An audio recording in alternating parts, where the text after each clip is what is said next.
Rally या सत्कार इनका बहुत कम है। आज का दिन जो है वो बाबा साहब के जो विचार है उसको अपने दिल के अंदर कैसे बिठा सकते हैं ताकि ये मिट न जाए, उसका आज दिन है।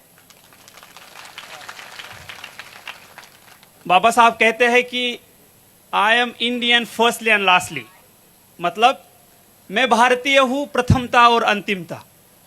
और जब मैं शुरुआत में, मुझे बाबा साहब पता नहीं थे, ना ही उनके बारे में पढ़ा था। जब मैं बीटेक में गया तब बाबा साहब के बारे में मैंने पढ़ा, मैंने सुना। तो एक कोट था जो मैं हमेशा मेरे डायरी में लिखा होता था, और वो कोट इस तरह से है, हालांकि वो अंग्रेजी में है, फिर भी मैं कोशिश करूंगा उसको हिंदी में साझा करने की, कि the ultimate aim of human existence is the cultivation of mind. मनुष्य अस्तित्व का अगर कोई अंतिम ध्येय है तो वो मानवीय मन का विकास है। तो ये बहुत व्यापक संकल्पना है, ये बहुत ही वाइडर कंसेप्ट है।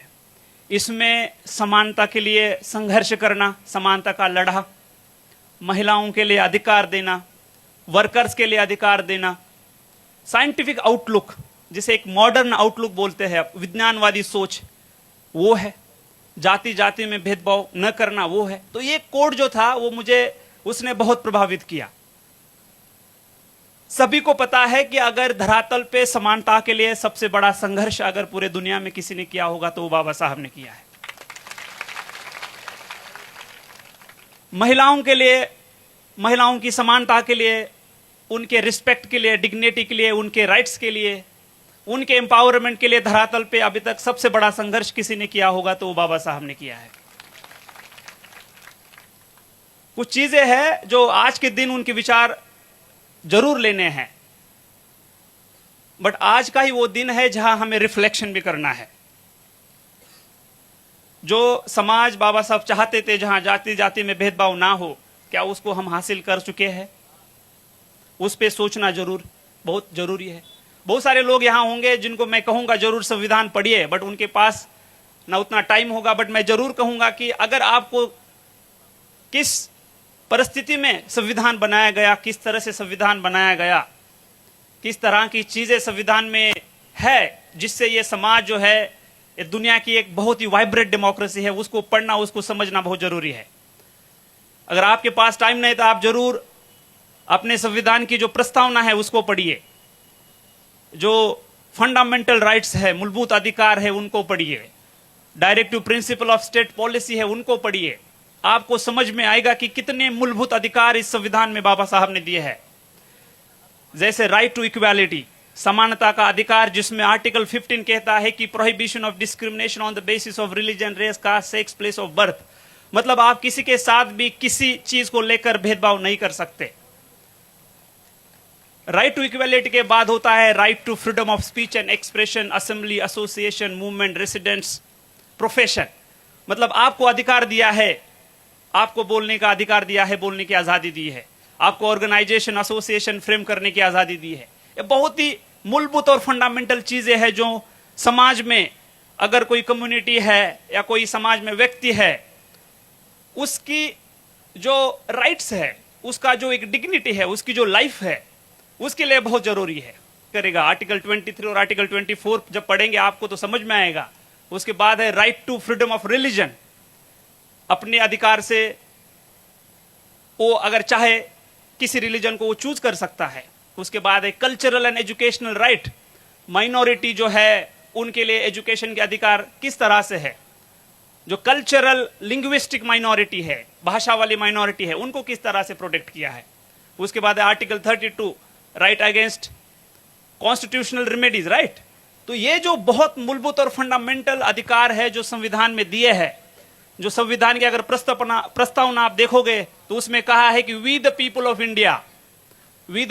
India having solemnly resolved to constitute India into a sovereign, socialist, secular, democratic republic and to secure to all its citizens justice, social, economic, political, liberty of thought, expression, belief, faith and worship, equality of status and opportunity, and to promote among them all fraternity, assuring the dignity of the individual and unity and integrity of the nation in our Constituent Assembly this 26th day of November 1949 to hereby adopt and enact and to give ourselves this Constitution. तो ये विचार है, ये विचार लेना है, ये बहुत जरूरी है। संविधान की प्रस्तावना को समझना है, संविधान में जो मूलभूत अधिकार दिए हैं उनको समझना है, ये बहुत जरूरी है। आज के दिन बाबा साहब को अपने दिमाग में लेना है, दिल में लेना है। ये बात आप भली बात समझिए, ये बहुत जरूरी है आने वाले समाज के लिए। बाबा साहब ने कहा एजुकेट, तो देखना है कि अपने समाज में कितने लोग हैं, गरीब है, किसी भी वो जाति या कम्युनिटी के हो सकते हैं। क्या एजुकेशन के बारे में क्या कदम उठाए जा रहे हैं? क्वालिटी एजुकेशन देने के लिए समाज किस तरह से साथ आता है? लोगों तक क्वालिटी एजुकेशन आप किस तरह से पहुंच सकते हैं? गवर्नमेंट में डिफरेंट स्कीम्स और पॉलिसीज लाई है, उसको अपन इफेक्टिवली लोगों तक कैसे पहुंचा सकते हैं? तो इसके बारे में जागरूक होना बहुत जरूरी है। जहां भी बात आती है बाबा साहब की, तो एक खेदजनक बात है कि अभी भी बाबा साहब को दलितों में रखा जाता है।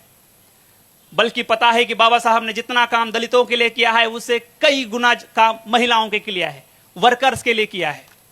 जो कोलंबिया यूनिवर्सिटी है वहां आप देखोगे तो कोलंबिया यूनिवर्सिटी में बाबा साहब का स्टैचू लगा है और वहां लिखा है द सिंबल ऑफ नॉलेज।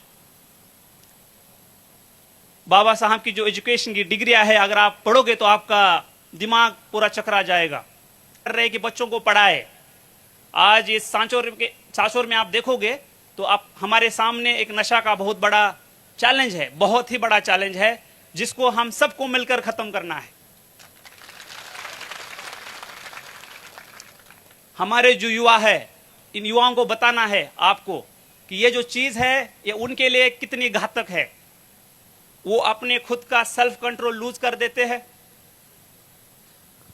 उनके चलते उनकी फैमिली परेशानी में रहती है, घर में आर्थिक संकट आता है, वही फिर नशा करने के बाद समाज में जाके क्राइम करता है, अशांति होती है, भय होता है। तो इन चीजों को रोकना होगा। जो हमारे लोग इसमें ऑलरेडी है उनको उससे खींचना होगा। रिहैबिलिटेशन सेंटर जालोर में आया है, बहुत सारा काउंसलिंग अवेलेबल है, नए तरीके से एनजीओ काम कर रहे हैं, बस आपको उनके हेल्प मांगनी है। जो लोग इसमें जाने की संभावना है, जो 12th है, डिग्री है, उनको रोकना है, उनको पहले जागरूक करना है, उनको अवेयर करना है।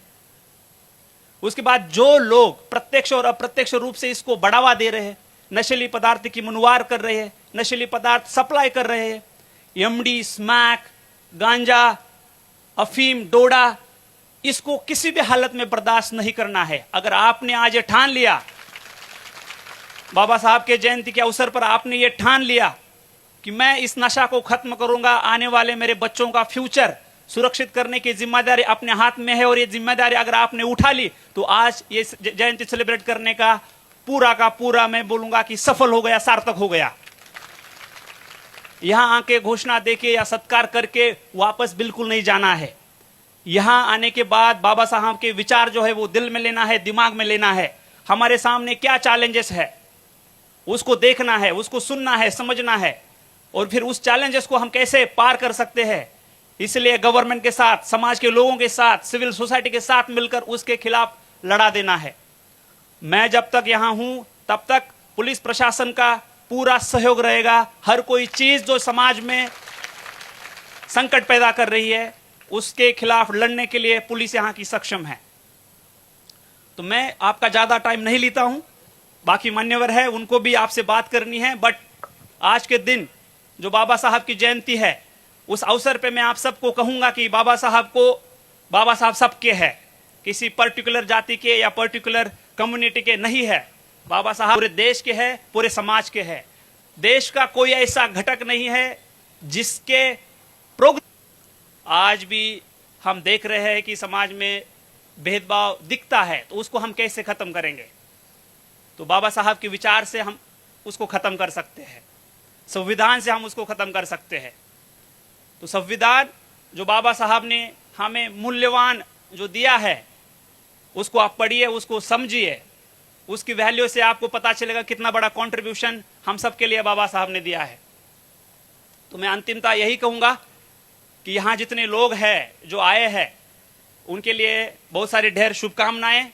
आप जागरूक है, आपको वाकई में लगता है कि आज के दिन मिलकर यहाँ बाबा साहब के जो थॉट्स है, उनकी जो विचारधारा है, उसकी